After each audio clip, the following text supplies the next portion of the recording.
मेरे साथी और भाई ऋतुराज झा जी ने जो बात अभी रखी, मूल बात तो यही है अध्यक्ष महोदय, क्योंकि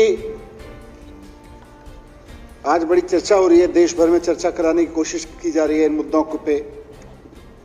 तो बात सिर्फ इतनी सी है कि इनको कश्मीर फाइल से प्यार है और हम कश्मीरियों की बात कर रहे हैं।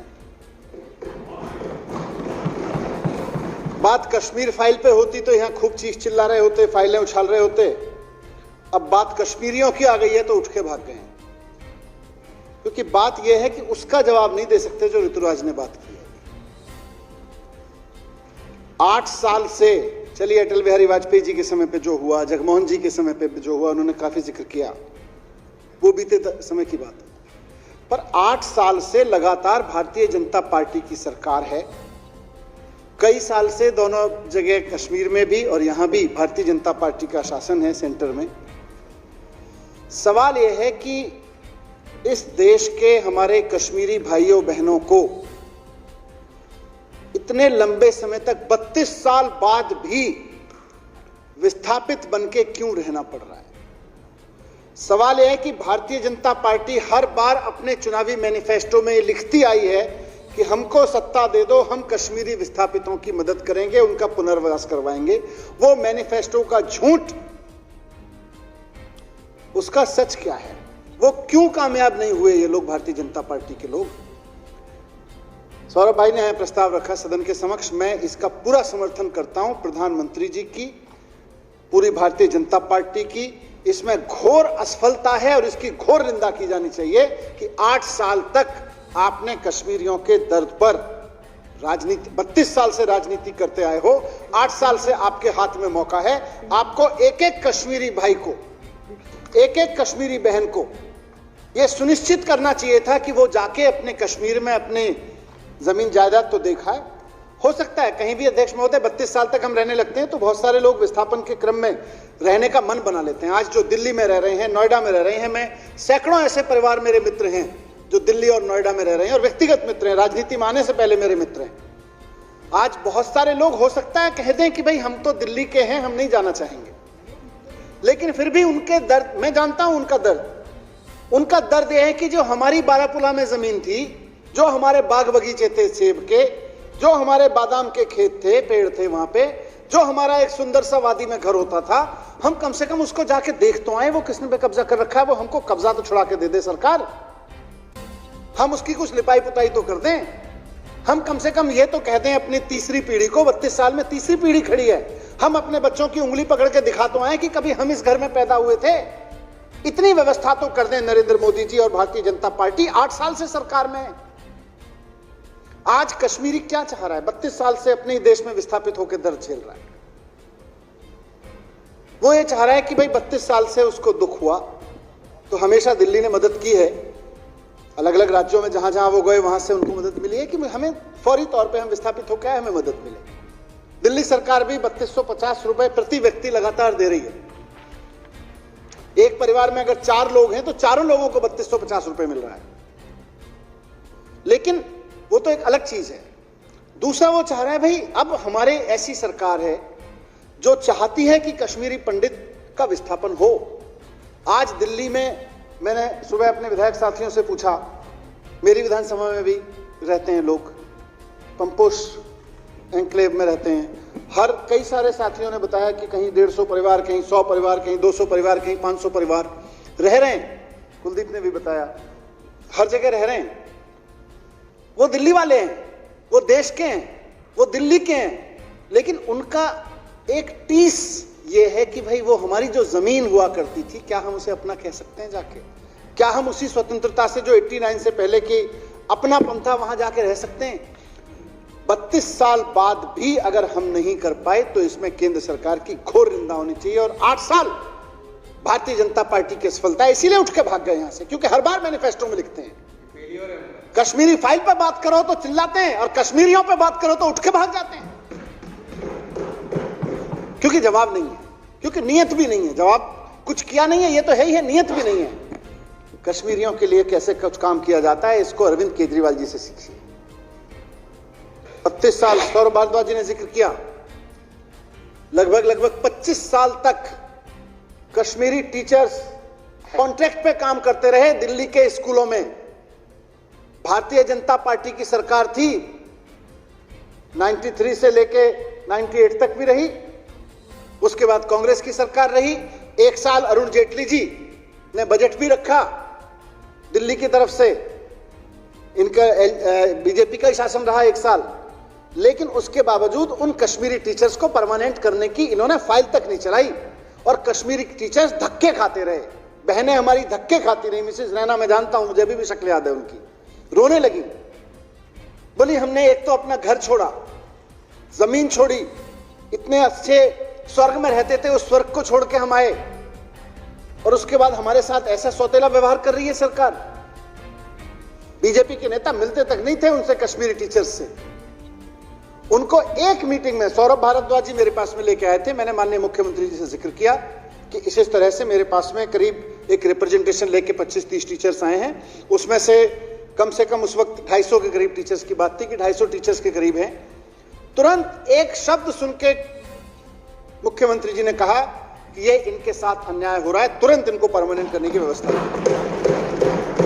और तुरंत बहुत हाईवे स्पीड से सारे के सारे कश्मीरी टीचर्स तो दिल्ली के सरकारी स्कूलों में 25 साल से धक्के खा रहे थे परमानेंट होने के लिए, तुरंत 233 संख्या थी उनकी, 233 के 233, 25 साल से जो कश्मीरी दर्द झेल रहा था, विस्थापित होकर दिल्ली में और कॉन्ट्रैक्ट की नौकरी कर रहा था और कभी भी उसको हटा दिया जाता था, उसकी सेवा करना हमारी राजनीति है। तुम्हारी राजनीति जो है उस पर 200 करोड़ कमा लिया और कमा लो।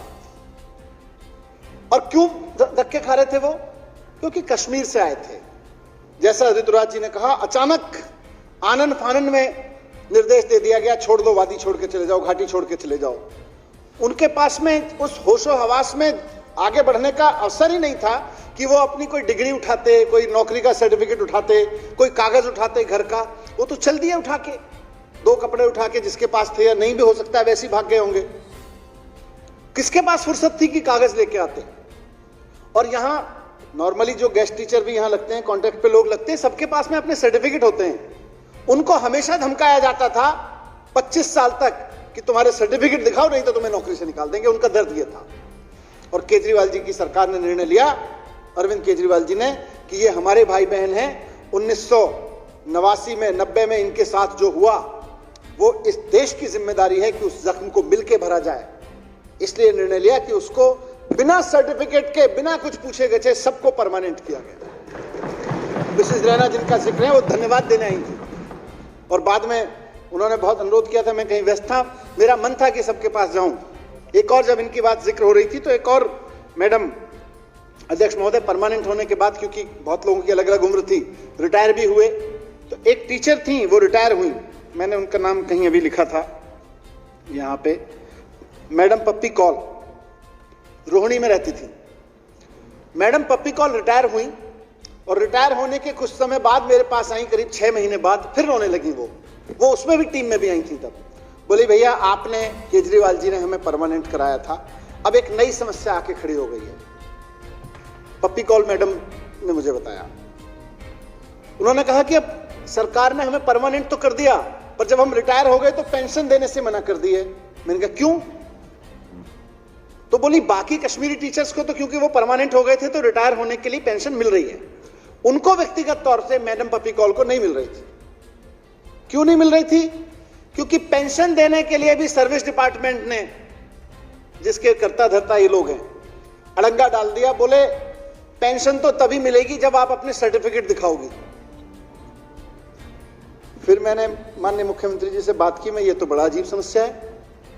मुख्यमंत्री जी भी बोले कि जिस महिला को हम कहते रहे 3 दशक तक कि हमारे बच्चों को पढ़ाओ, उसने हमारे बच्चे पढ़ा दिए, उससे हमने सेवाएं ले ली, अब जब उसकी सेवाओं के बदले पेंशन देने की बारी आ रही है उस कश्मीरी महिला की, कश्मीरी पंडित महिला की, जिसने विस्थापन झेला, जिसने 25 साल तक हमेशा तलवार झेली कि नौकरी से निकाल देंगे, सरकार ने उसको, केजरीवाल जी ने परमानेंट करा दिया, उसके जख्म थोड़े से भरे होंगे, लेकिन फिर जब उसके पेंशन मिलने की बारी आई तो फिर ये कहते हैं कि नहीं, उसको पेंशन नहीं दी जा सकती, उसके कागज जमा नहीं है विभाग के पास में, सर्विस रिकॉर्ड में उसके कागज जमा नहीं है।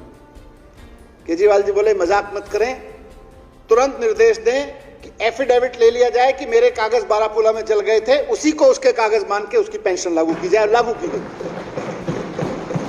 आज कश्मीरी पंडित यह देख रहा है इस देश की सरकारों से।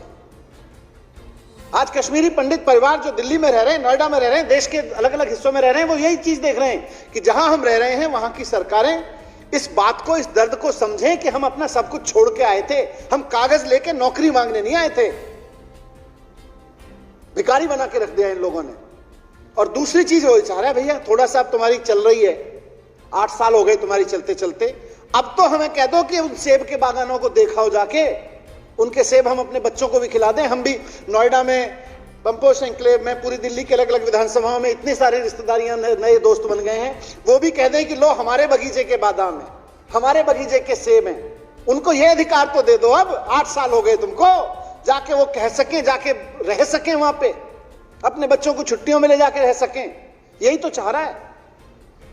और तीसरा, अध्यक्ष महोदय, मैं सदन के समक्ष कहना चाहता हूं कि वो ये भी चाह रहा है कि उसने जो दर्द 1989 में, 90 में झेला और तब से लेकर अब तक झेला है, उस दर्द को ये देश महसूस करे। अच्छी बात है, फिल्म इंडस्ट्री ने उसके ऊपर फिल्म बनाई। मैं उसकी क्वालिटी पे नहीं जाता, अभी मैंने देखी नहीं क्योंकि मैं बजट में बिजी था। और मैं कह रहा हूं कि बजट से अब जैसे जैसे यहां से सदन पास कर देगा, मैं जाके देखूंगा उस मूवी को। मैं भी देखना चाहता हूं। मैं कश्मीर गया भी हूं, मैंने बहुत अच्छे से देखी, कश्मीरियों का दर्द भी देखा है, कश्मीर को भी देखा, और मैं दोबारा देखना चाहूंगा। कश्मीरी चाहता है कि यह देश उस दर्द को समझे जो कश्मीरियों ने 1989-90 में महसूस किया और जो 25 साल झेला। लेकिन कश्मीरी पंडित ये नहीं चाहता, अध्यक्ष महोदय, कि उसके दर्द को 200 करोड़ में बेचा जाए। कश्मीरी पंडित ये नहीं चाहता है कि उसके दर्द पे ये भारतीय जनता पार्टी धंधा करके, इनके प्रोड्यूसर और ये लोग मिलकर 200 करोड़ कमाएं, और जब अरविंद केजरीवाल जी कहें कि भैया 200 करोड़ कमा लिए, अब तो यूट्यूब पे डाल के फ्री कर दो। उस पंपोश एन्क्लेव के बाजू में जो झुग्गियां हैं, ये जो त्रिलोकपुरी में और इसमें जो झुग्गियां हैं कोंडली में, वहां झुग्गियों का रहने वाला एक आम हिंदुस्तानी भी तो देख ले कि मेरे कश्मीरियों ने क्या दर्द झेला था, उसको डाल दो यूट्यूब पे, 200 करोड़ कमा लिए ना। और मैं चाहता हूं इस सदन की ओर से, ये तो कश्मीरी चाहता है और मैं भी चाहता हूं कि पूरा देश देखे उस दर्द को। हो सकता है बढ़िया फिल्म बनाई हो मदन लाल जी, अभी तो देखी नहीं, मैं देख नहीं पाया, मैं बजट के उसमें व्यस्त था। मैं चाहूंगा कि देश कश्मीरियों के दर्द को देखे, लेकिन उस दर्द को देखने की कीमत ये 400-400, 500-500 रुपए के टिकट से ले रहे हैं, उसकी जगह वो फ्री में देखे ना, यूट्यूब पे डाल दो उसको। इस देश का बच्चा बच्चा उस दर्द को देखे और समझे और सोचे कि हमारे लोगों ने क्या गलत किया था। उसका अधिकार है कश्मीरी पंडित का कि ये देश मेरे दर्द को साझा करे। अच्छी बात है, फिल्म बनाई, फिल्म बनाने वालों ने बढ़िया काम किया होगा। और थोड़ी बहुत फिल्म के टेक्निकल उसमें कमी भी रह गई हो तो क्या फर्क पड़ता है, बड़ी दर्द उठाया है। उस दर्द की कहानी अगर फिल्म बनाते वक्त कुछ कहा जाता है, कई चीजें फिल्मांकन की जाती हैं, तो मैं तो चाहूंगा कि उसको लोग देखें, ये देश देखे। अब 200 करोड़ कमा लिए, बहुत कमा लिया, अब उस दर्द को यूट्यूब पे फिल्म के रूप में उस फिल्म को डाल दो, पूरा देश देखे। और भारतीय जनता पार्टी से मैं इसलिए रिक्वेस्ट कर रहा हूं क्योंकि इन्होंने खूब प्रचार किया है उस फिल्म का। तो जब प्रचार किया है आपने उस प्रोड्यूसर के लिए उस फिल्म का, तो थोड़ी सी इतनी भी चला लो कि भाई अब 200 करोड़ कमा लिए, अब तो यूट्यूब पे डाल दो। और जब प्रोड्यूसर इनकी इतनी बात मान ही रहा होगा, इनका अपना ही होगा, तो उससे मेरी हाथ जोड़ के भारतीय जनता पार्टी से और उनके माध्यम से उनके प्रोड्यूसर से यह भी विनती है कि भाई देखो बहुत दर्द सहा है, उनके दर्द पे आपने फिल्म बनाई है, अच्छी बात है। मैं भी देखने जाऊंगा, 200-400 रुपए का जो भी टिकट होगा लेके देखने जाऊंगा। मेरे वाले को भी, इनके वाले को भी, इनके वाले को भी, इस देश के लोगों ने कश्मीरी पंडितों का दर्द देखने के लिए जो पैसे दिए, उस 200 करोड़ को इकट्ठा करके उन कश्मीरी पंडितों को दे दो। उन कश्मीरी पंडितों के जले हुए घर अभी इंतजार कर रहे हैं, उन कश्मीरी पंडितों के उजड़े हुए बागान इंतजार कर रहे हैं, उस पर किसी ने कब्जा कर रखा होगा। एक फाउंडेशन बनाओ, और फाउंडेशन नहीं भी बनाओ, बहुत सारी कश्मीरी पंडितों की वेलफेयर फाउंडेशन पहले से ही बनी हुई है। ये 200 करोड़ का 200 करोड़ रुपया कश्मीरी पंडितों के वेलफेयर के लिए दे दो, वो जाके अपने घर के चौबारे ठीक करा लेंगे कश्मीरी पंडित। खूब करो।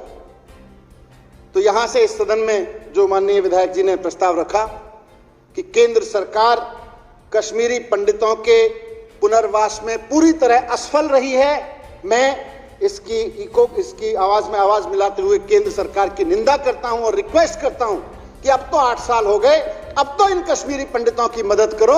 कब तक इनके नाम पे राजनीति करोगे? कब तक इनका कष्ट आगे बढ़ाओगे ताकि तुम राजनीतिक रेटियां सेकते रहो?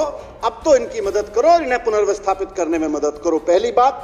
दूसरी बात, इस फिल्म को पूरा देश देखे, एक एक बच्चा देखे, त्रिलोकपुरी और कोंडली के झुग्गी वाले भी देखें, मेरी विधानसभा का भी एक एक आदमी देखे, सब देखें, पूरे देश का, छत्तीसगढ़ में बैठा आदमी भी देखे, मध्य प्रदेश में बैठा आदमी भी देखे, कश्मीर से कन्याकुमारी तक हर आदमी देखे कि इस देश के काले इतिहास में, इस देश के इतिहास में एक काला दिन ऐसा भी था जब कश्मीरी पंडितों पर इतना अत्याचार किया गया था।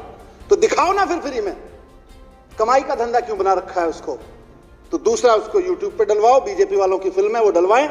और तीसरा, उससे जो 200 करोड़ कमाया है, उस 200 के 200 करोड़ को और थोड़ा बहुत और भी उसमें चंदा डाल दें, उस सारे पैसे को कश्मीरी पंडितों के वेलफेयर में लगाएं।